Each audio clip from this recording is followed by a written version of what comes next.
مفسر وضاحت کر رہے ہیں، کسی ایک لفظ کے بارے میں مفسر اپنا آ، وضاحت اور تفسیر بیان کر رہے ہیں، وہ جو ایک لفظ ہے، اب اس میں جو لفظی تفسیر ہے اس کی کیا صورتیں بنتی ہیں؟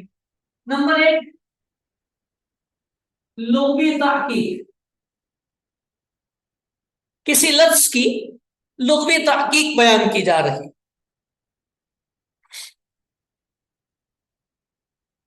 کسی کے بارے میں بتایا گیا بفتح الیا، یہ جی بکسر الحمزہ ہے، یا یہ مصدر ہے، یا یہ جامد ہے، یہ سارے لغوی تحقیقات ہوتی ہیں، اس علم ہے،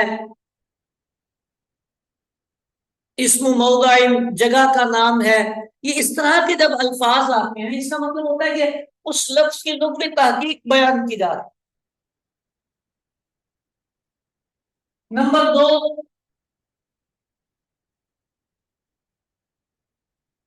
الف لام کی قسم کا تعین ہوتا ہے، الف لام جنسی آ گیا ہے، الف لام استغراقی آ گیا ہے، عہد خارجی کا آیا ہے، عہد ذہنی کا آیا ہے، یہ چیزیں چونکہ ہم گرامر میں نحو کی بنیادی کتابوں میں پڑھ چکے ہوتے ہیں، اب یہاں مفسر جب اس کا ذکر کرتے ہیں تو آسانی ہو جاتی ہے، طالب علم کے لیے سمجھنا آسان ہوتا ہے، الف لام کی وضاحت ہوتی ہے۔ نمبر تین،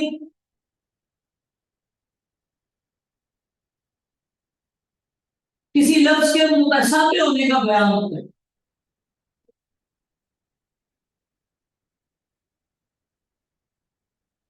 یعنی مفسر تفسیر کرتے ہیں تو اس تفسیر میں اشارہ یہ دیتے ہیں کہ یہ جو لفظ ہے یا یہ جو کلمہ استعمال ہوا ہے یہ متشابہ ہے۔ عام طور پہ اس کے بارے میں مفسر جب جملہ یوز کرتے ہیں تو وہ کہتے ہیں اللہ اعلم بمرادہ بذالک، آئے گا بھی الف لام میم میں، اس پہ بھی بات کریں گے، تو یہ لفظ کا متشابہ ہونا بیان کیا جاتا ہے۔ نمبر چار،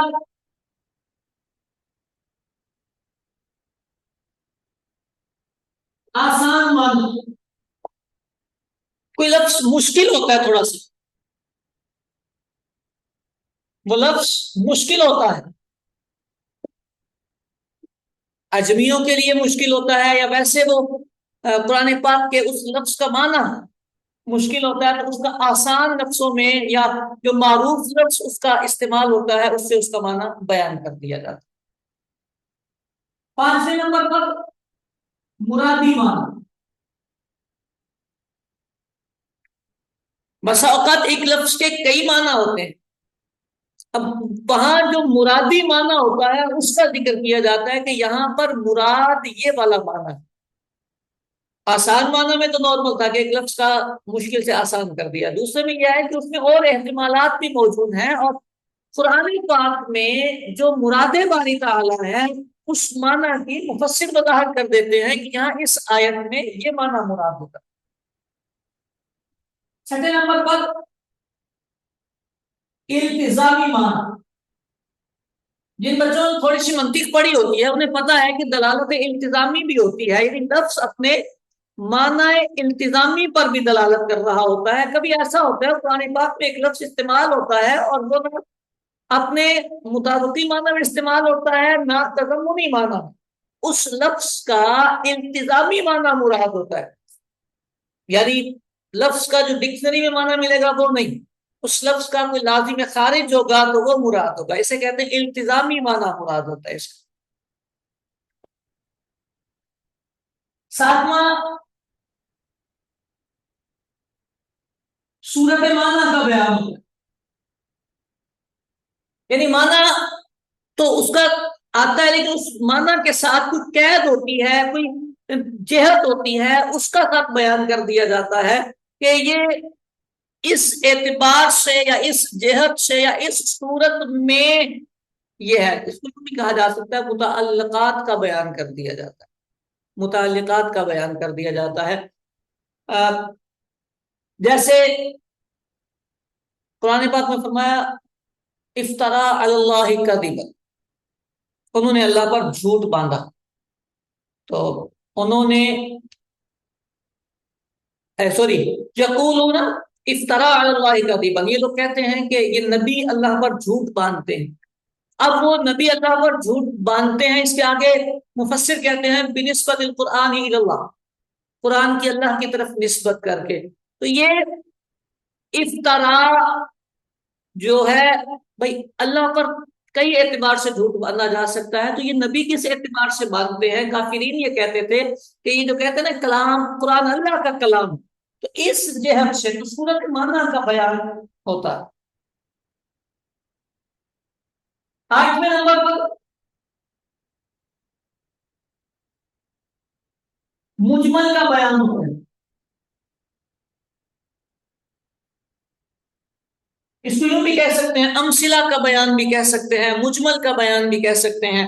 ہوتا یہ ہے کہ ایک آیت مبارکہ میں بات مجمل ذکر کی جاتی ہے، پھر آگے اس کی امثلہ یا اس سے تعلق والی چیزیں بیان کے طور پر ذکر کر دی جاتی.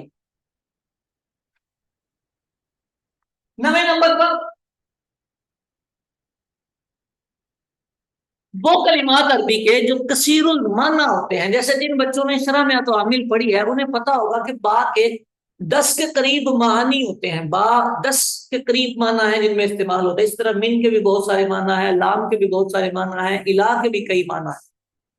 اب ان سارے معنی میں یہ استعمال ہوتا ہے، تو مفسر کیا یہ کام ہوتا ہے کہ وہ کسی ایک معنی کا تعین کر کے دے دیتا ہے. یوں کہہ سکتے ہیں تو کسی معنی کا کثیر المعنی الفاظ میں سے کسی ایک کا تعین کرنا، بس تعین معنی کر رہے. یہ لفظی اعتبار سے 10 صورتیں ہم نے ذکر کی ہیں، اور یہ لفظی عقیدیں آپ نے اپنے ذہن میں ہمیشہ رکھنی.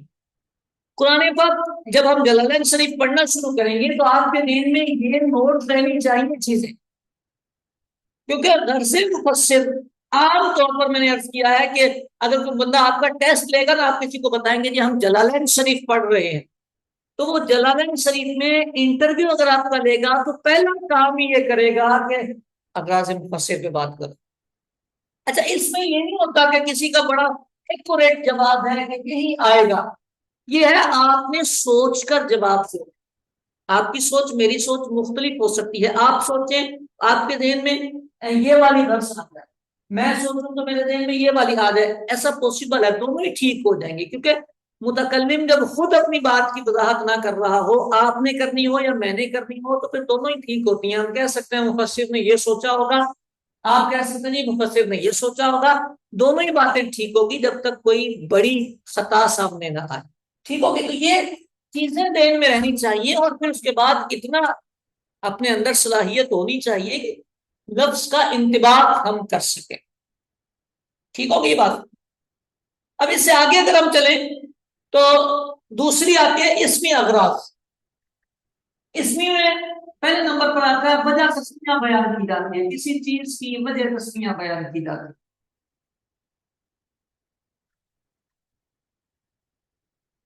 ٹھیک ہو گئی. نمبر 2 اسم میں معطوف علیہ عطف کا بیان کیا جاتا. نمبر 3 یہ قوانین بھی بنتے ہیں، اصول بھی بنتے ہیں، چیزیں سمجھنے والی. تیسرے نمبر پر اس میں تفضیل جو ہوتا ہے نا، یہ آپ ابھی یاد بھی کر لیں سمجھ بھی لیں. اس میں تفضیل کا جو استعمال ہوتا ہے، وضع ہے، وہ یہ ہے کہ یہ کسی پر فضیلت دینے کے لیے وضع ہوا. یعنی اس میں تفضیل جو ہوتا ہے، جیسے اکبر، اکبر کا مطلب یہ نہیں ہے بہت بڑا، اکبر کا مطلب ہے سب سے بڑا. بہت بڑا اس کا مطلب نہیں ہے، اس کا مطلب ہے سب سے بڑا. ہاں سب سے بڑا. اچھا اسی طرح اصغر، اس کا مطلب ہے سب سے چھوٹا. ٹھیک ہے. اکبر سب سے بڑا، اصغر سب سے چھوٹا. بہت چھوٹا اس کا مطلب نہیں ہے، بہت چھوٹا اور چیز ہے، اور سب سے چھوٹا اور چیز. ٹھیک ہے. تو اس میں تفضیل میں کسی سے مقابلہ ہوتا ہے. قرآن مجید فرقان حمید میں بہت سارے مقامات ایسے استعمال ہوئے ہیں جہاں پر مقابلے والی فضائی نہیں بنتی، جہاں پر مقابلے والی فضائی نہیں بنتی، معنی ہی مقابلے والا نہیں بنتا۔ اس کا مطلب یہ ہوتا ہے کہ وہاں مفسر اس بات کی وضاحت کریں گے کہ یہاں اس تفضیل تفضیل کے معنی سے خالی ہے، وہاں تفضیل تفضیل کے معنی میں نہیں ہے۔ یہ بھی ایک غرض مفسر ہوتی ہے کہ اس میں تفضیل کا تفضیل سے خالی ہونا، کا خالی ہونا، خلوف، اس میں تفضیل کا تفضیلی معنی سے خالی ہونا، یہ غرض مفسر ہوتی ہے ایک، اور یہ کئی مقامات پر آتا اللہ تبارک و تعالیٰ کے لیے اس میں تفضیل کئی مقام پہ استعمال ہوتا ہے، اور وہاں مقابلے والی کیفیت ہی نہیں ہوتی، وہاں پر بھی اس کا ہوتا ہے۔ ٹھیک ہو گئی بات؟ اچھا، اس کے آگے چوتھے نمبر پر مراجع بیان کی جاتے ہیں، ضمیریں ہوتی ہیں تو مفسر اس کا مرجع بیان کر دیا جاتا ہے، بیان کر دیتے ہیں تاکہ معنی واضح ہو جائے، کسی کو اشکال نہ رہے۔ ٹھیک ہے، آنا جانا نہ لگایا کریں بیٹے، ایک دفعہ قائم دائم رہیں، اور توجہ سے یہ پوری جلالین میں آپ کے کام آئیں گی چیز۔ پانچویں نمبر پر مشار الیہ کا بیان ہوتا ہے، اور چھٹے نمبر پر موصولات کا بیان کیا جاتا ہے۔ اگر آپ نے شرح میں تو عامل پڑھی ہے تو ایک مقام پہ مصنف کہتے ہیں من للتبیین، من بیانیہ آتا ہے، تو من بیانیہ عام طور پر وہاں آتا ہے جہاں اسماء موصولات ذکر کیے جاتے ہیں، تو ان کے آگے پھر من بیانیہ لا کر وضاحت کی جاتی ہے، تو یہ مائع موصولہ کا بیان ذکر کیا جا رہا ہوتا ہے۔ تو موصولات من ہو، ما ہو، الذی ہو، الذین ہو، ان کا بیان ذکر کیا جاتا ہے، یہ موصولات کا بیان ہی اسے کہتے ہیں۔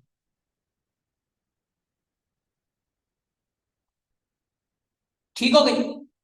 یہ ہو گئی دو چیزیں۔ تیسری چیز مذکوری، مذکوری یہ کہا ہے کہ یہاں دو اغراض آتی ہیں، آیت مبارکہ میں کچھ محذوفات ہوتے ہیں، تو مفسر ان محذوفات کو ذکر کر دیتے ہیں کیونکہ آیت کا ترجمہ ان محذوفات کے بغیر مکمل ہی نہیں ہو رہا ہوتا، اب وہ محذوفات ذکر کرتے ہیں، تو اس کی وضاحت یا تفسیر یہی ہوتی ہے کہ یہ حذف فلاں ہے۔ مثال کے طور پر حذف مبتدا، بھائی مبتدا محذوف تھا اس کو بیان کر دیا۔ حذف خبر،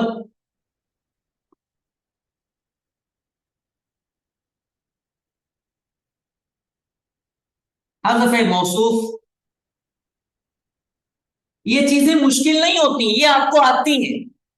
آپ کو ایک لفظ مل رہا ہے اور وہاں جملہ کمپلیٹ ہو رہا ہے تو وہاں مبتدا محذوف ہوگا یا خبر محذوف ہوگی، صفت نظر آ رہی ہے اس کا موصوف نظر نہیں آ رہا، تو آپ خود سمجھ جائیں گے کہ یہاں صفت محذوف ہے۔ تھوڑی سی توجہ رکھنی پڑتی ہے، اگر یہ چیزیں ذہن میں ہوں تو بندے کو کور کرنا آسان ہو جاتا ہے۔ حذف مضاف، حذف سوری حذف نہیں کرنا تھا، ذکر کرنا تھا، ذکر، جہاں جہاں حذف میں نے لکھا ہے اس کو ذکر کر، خود ہی کر لیجئے گا ذکر۔ مضاف الیہ، مضاف الیہ محذوف ہے، اس کو ذکر کر دیا ہے مصنف نے، مفسر نے۔ متعلقات،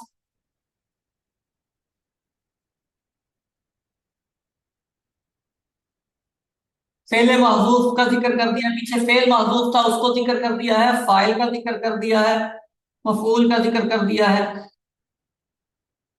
اب اس چیپٹر میں تو آپ یوں کہہ لیں اور بھی کئی ساری چیزیں ہیں، مفعول کا حذف کر دیا ہے، متعلق کا حذف کر دیا ہے، جزا کا حذف کر دیا ہے، یہاں پہ شرط محذوف ہے، یہاں پر مخصوص بالمد محذوف ہے، یہاں پر مخصوص بالضم محذوف ہے. یعنی یوں کہہ لیں نحو کی جتنی چیزیں ہیں جن کا پیئر بنتا ہے، جوڑا بنتا ہے، جہاں پر جوڑا استعمال ہوتا ہے وہاں سے ایک چیز کا حذف عام طور پر ہوتا ہے، اور مصنف مفسر اس کا بیان کر رہے ہوتے ہیں کہ یہاں پر یہ محذوف. اچھا، یہ جو چیز مفسر بیان کرتے ہیں تو یہاں پر ضروری نہیں ہوتا کہ وہ ساتھ بتائیں کہ یہ مبتدا محذوف ہے، ایسا نہیں ہوتا. خبر لکھی ہوئی تھی آیت میں، اس سے پہلے وہ مبتدا ساتھ لکھ دیتے ہیں. اچھا، مبتدا لکھا ہوا تھا، خبر محذوف تھی، تو وہ خبر لکھ دیتے ہیں، ساتھ یہ نہیں لکھتے یہ اس کی خبر ہے. یہ بھی لکھا ہوتا ہے بعض مقام پہ، لیکن کئی مقامات پر صرف وہ لفظ لکھ دیتے ہیں کہ خبر بنتی ہے. یعنی ہم نے جب اس کی ترکیب کرنی ہوتی ہے تو آیت اور کلام مفسر ان دونوں کو جوڑتے ہیں اور جوڑ کر پھر ترکیب کر دیتے ہیں. ٹھیک ہے، چلیں یہ کچھ صورتیں ہم نے ذکر کی ہیں. پھر اس کے بعد آ جاتے ہیں جملے پر. یہ جو جملہ ہوتا ہے، اب آیت مبارکہ کا پوری آیت ہے، اس میں سے کسی لفظ کی وضاحت نہیں کرنی، لفظ کی وضاحت یہاں ہو جائے گی. یہاں پر جملے کی وضاحت کرنی. تو جملے کی وضاحت میں نمبر ایک کسی سوال مقدر کا جواب ہوتا ہے.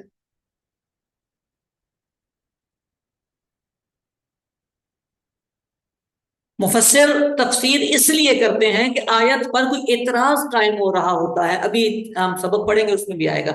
اعتراض قائم ہو رہا ہوتا ہے تو مفسر اس اعتراض کا جواب دے دیتے ہیں، تو اسے کہتے ہیں اعتراض مقدر کا جواب دیا ہے مفسر نے. نمبر دو، تشبیہ دی جا رہی ہوتی ہے تو وہاں وجہ شبہ بیان کر دی جاتی ہے. نمبر تین، قراءات سبع کو بیان کیا جاتا ہے. نمبر چار، قراءت سادہ کو بیان کیا جاتا ہے. نمبر پانچ، اللہ رحم فرمائے، مخاطب کا بیان کیا جاتا ہے کہ مخاطب کون ہے یہاں. نمبر چھ، آیت کی ترکیب نحوی کی جاتی ہے.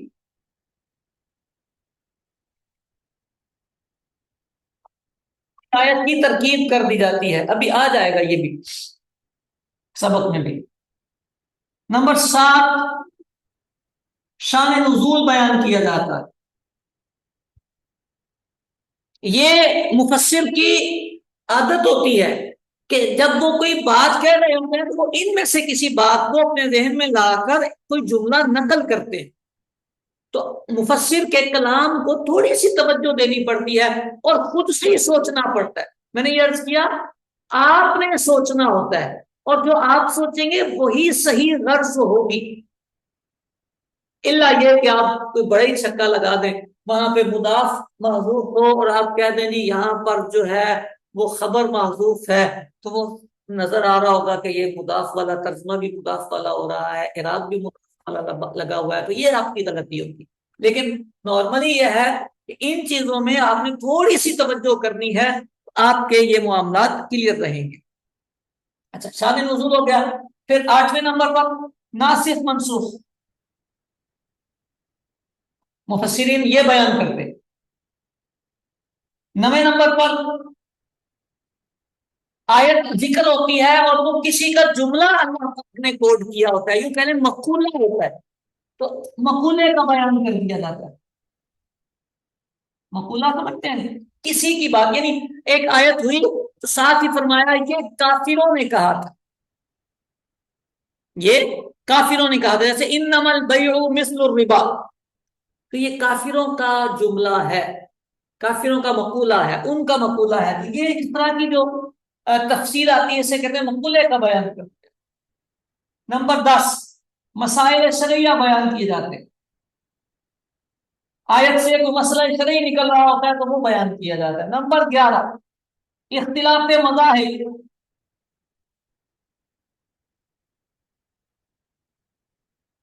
وجہ ترجیح وغیرہ. نمبر 12، آیت مبارکہ کے الفاظ عام ہوتے ہیں اور ان میں کوئی تخصیص ہوتی ہے یا تقیید ہوتی ہے، مطلب میں کوئی تقیید ہوتی ہے، تو قیودات کا بیان کیا جاتا ہے. یعنی آیت میں ظاہر نہیں ہوتا ہے کہ قید نہیں لگی ہوتی، لیکن وہاں قید ملحوظ ہوتی ہے اصولوں کے پیش نظر، لہذا وہاں قیودات کا بیان کیا جاتا ہے. ٹھیک ہوگی بات؟ اچھا، اسی طرح ایک اہم بات یہ ہوتی ہے کہ مختلف صیغے مختلف معانی میں استعمال ہوتے ہیں. الفاظ آتے ہیں، صرف کی کتابیں پڑھنے والے بچے جانتے ہیں کہ ایک لفظ استعمال ہوتا ہے تو اس کے کئی سارے مصدر آتا ہے نا، تو مصدر کبھی مبنی للفاعل ہوتا ہے، کبھی مبنی للمفعول ہوتا ہے، یہ تو آپ کا موٹا موٹا آپ کو پتا ہوگا. اسی طرح اور بھی الفاظ ہوتے ہیں، تو یہ جو استعمال ہوتا ہے مفسرین اس کا بھی ذکر کرتے ہیں کہ کون سا لفظ کس معنی میں استعمال ہو رہا ہے.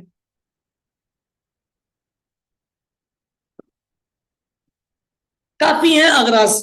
اگر آپ نے ان پر توجہ دے دی تو مجھے اللہ کی رحمت سے امید ہے کہ آپ تھوڑی سی کوشش کرنے کے بعد پھر اغراض میں کبھی مار نہیں کھائیں، آپ کی اغراض کبھی الجھیں گی نہیں. ان کے علاوہ بھی جملے ہو سکتے ہیں، ان کے علاوہ بھی اغراض ہو سکتی ہیں، لیکن موٹی موٹی یہی اغراض بیان کی جاتی ہیں اور انہی کے اندر تقریباً بات کور ہو جاتی ہے. بس اتنا طالب علم میں کوالٹی ہونی چاہیے کہ وہ سوچنے کی عادت ڈالے، تھوڑا سا پرکھنے کی عادت ڈالے. ہمیشہ یاد رکھیے گا بیٹے، سبق پڑھنے کا ایک فن ہوتا ہے، ہنر ہوتا ہے.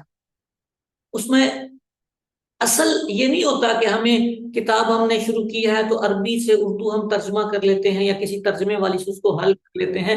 یہ کمال نہیں ہے. کمال یہ ہوتا ہے کہ اس کتاب کو سمجھتے ہوئے وہ کتاب ہم سے بات کرے، ہمیں خود بتائے کہ اس میں کیا ہو رہا ہے، ہمیں خود سے سمجھ آنا شروع ہو جائے.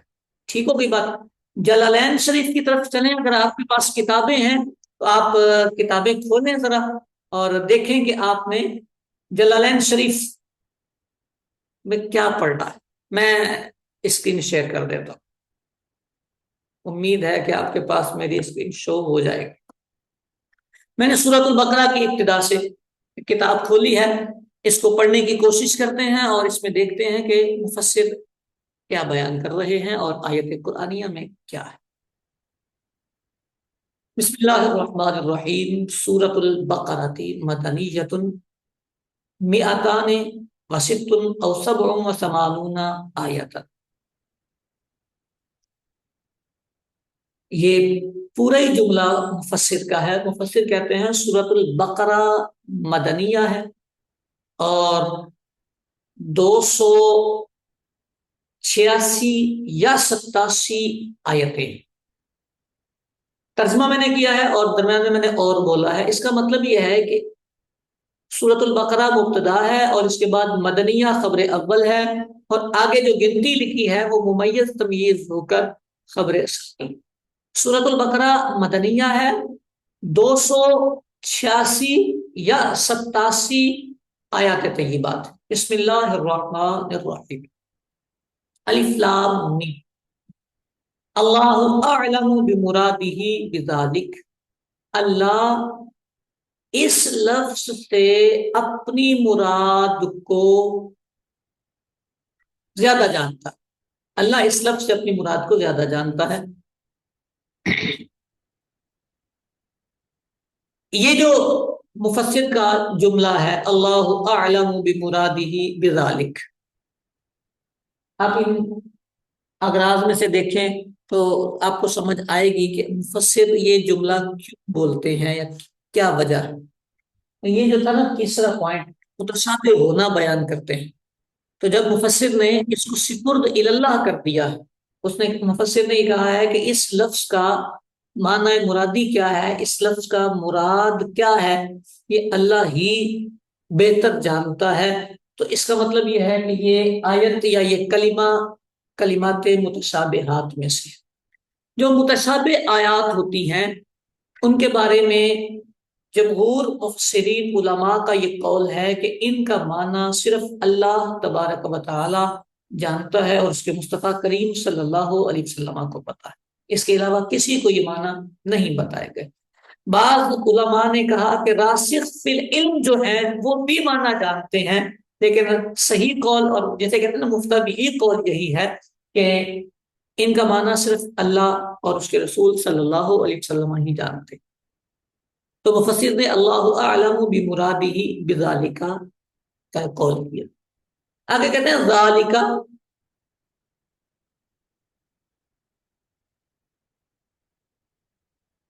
ای ھذا الکتاب الذی یقرأہ محمد صلی اللہ علیہ وسلم لا ریب شک فیہ انہ من عند اللہ۔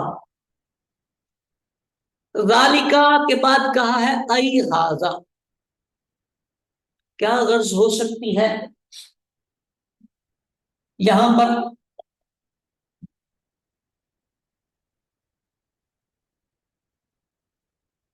تعین معنی آتا ہے، ذالکا اس میں اشارہ بعید کے لیے تھا، تو یہاں جو کتاب ہے وہ قریب ہے، قرآن مجید قرآن حمید ہاتھ میں ہے تو یہ قریب ہے، اس کے لیے اس میں اشارہ قریب استعمال ہونا چاہیے، بعید ہے۔ ائی ہاضا کہہ کے اس کی حصی طور پر قریب ہونے کا وضاحت کی ہے، تعین معنی کیا ہے۔ اور یہاں پر قاعدہ یا قانون جو سمجھنے کا ہے وہ یہ ہوتا ہے کہ اس میں اشارہ بعید وہاں بھی استعمال کیا جاتا ہے جہاں شے دور ہو، اور وہاں بھی استعمال کیا جاتا ہے جہاں شے کا مرتبہ بلند ہو۔ تو یہاں پر قرآن پاک کے لیے جو ذالکہ کا اس میں اشارہ استعمال ہوا ہے، اس کا معنی یہ ہے یہ بلند مرتبہ کتاب۔ تو جب کوئی شے بلند مرتبے پر چلی جاتی ہے تو وہ بھی اپنے آپ سے دور ہوتی ہے، اس دوری کو ذالکہ سے تعبیر کیا جاتا ہے۔ آسان لفظوں میں یوں کہہ لیں کہ قریب والی چیز کے لیے بعید والا اس میں اشارہ تب استعمال کرتے ہیں جب اس شے کا مرتبہ بہت بلند، تو اس کے بلند مرتبے کو شو کرنے کے لیے پھر وہاں قریب والا اس میں اشارہ نہیں آتا، وہاں بعید والا اس میں اشارہ ذکر کیا جاتا۔ ٹھیک ہو گئی زادی کا کیا آگے ای ہاضا کی غرض مفسر ہو گئی تعین مان۔ آگے کہتے ہیں الکتاب الذی یقرأہ محمد صلی اللہ علیہ وسلم۔ الکتاب پر الف لام عہد خارجی کا ہے۔ عہد خارجی وہ الف لام ہوتا ہے کہ اب لکھا تو کتاب ہے، متکلم اور مخاطب دونوں ہی وہ کون سی کتاب ہے اس کو جانتے ہیں، یوں کہتے تھے یہ معرفہ ہو جاتا ہے، ہم کہتے ہیں معرفہ ہو جاتا ہے، یعنی نام نہیں لیا گیا، چیز کا نام نہیں لیا گیا، اس پر الف لام عہد خارجی کا لگایا گیا ہے۔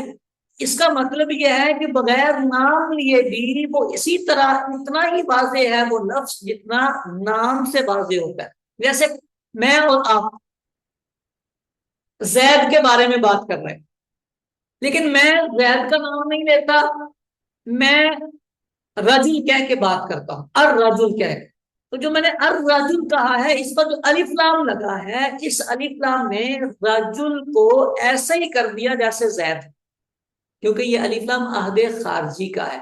متکلم اور مخاطب دونوں کو جب اس الف لام والے لفظ سے اتنی وضاحت ہو جائے جیسے علم سے ہوتی ہے، جس کا مطلب یہ ہے کہ یہ الف لام عہد خارجی کا ہے۔